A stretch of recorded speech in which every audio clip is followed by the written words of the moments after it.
Сәлеметсіздер ме, құрметті ата-аналар. Елімізде болып жатқан төтенше жағдайға байланысты мұғалімдерге қашықтан оқыту тапсырмасы берілді. Жаңа режимде жұмыс істеу педагогтар үшін де, балалар үшін де оңай шаруа емес. Біраз күш-қуатты талап ететінін баса айтқым келеді. Бұл отандық білім беру жүйесі үшін де үлкен сын екені рас. Бұл мәселеге ата-аналарға да мұғалімдермен бірдей жүк түседі. Сондықтан олар қашықтан оқытудың қалай жүргізілетінін, қандай форматтағы сабақтарды өткізудің проблемалары мен шешу жолдарын білуіміз керек. Барлық пән мұғалімдері оқушылармен байланысқа 4-ші тоқсаннан бастап шығып, қашықтан сабақ беру жұмыстары жүргізіледі.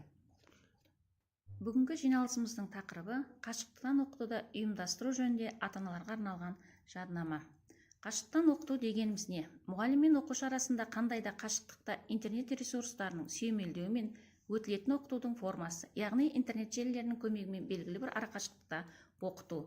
Қашықтан оқытудағы ата-ананың міндеттері: баламен бірге күн режимін жасау, баланың қолдаушысы, кеңесшісі болу, сабырлық, шыдамдылық таныту, жаңа тәжірибені қабылдау, құрылғылар мен шама келгенше қамтамасыз ету, балаға бағыт-бағдар беру. Нені ескеруіңіз қажет? Сабақтың басталу уақыты алдынан хабарланады. Сабақ кестесі оқушының жұмыс орнына көрінетін жақын жерде болуы керек.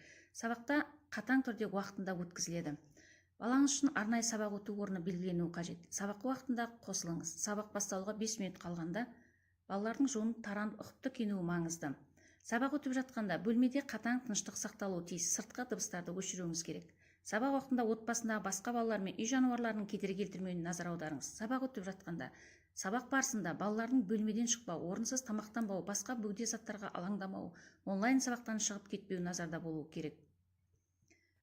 Ата-аналар есіне: мұғалімнің рұқсатынсыз суретке, бейне таспаға түсіруге, жүргізілген сабақта әлеуметтік желілерде жариялауға қатаң тыйым салынады.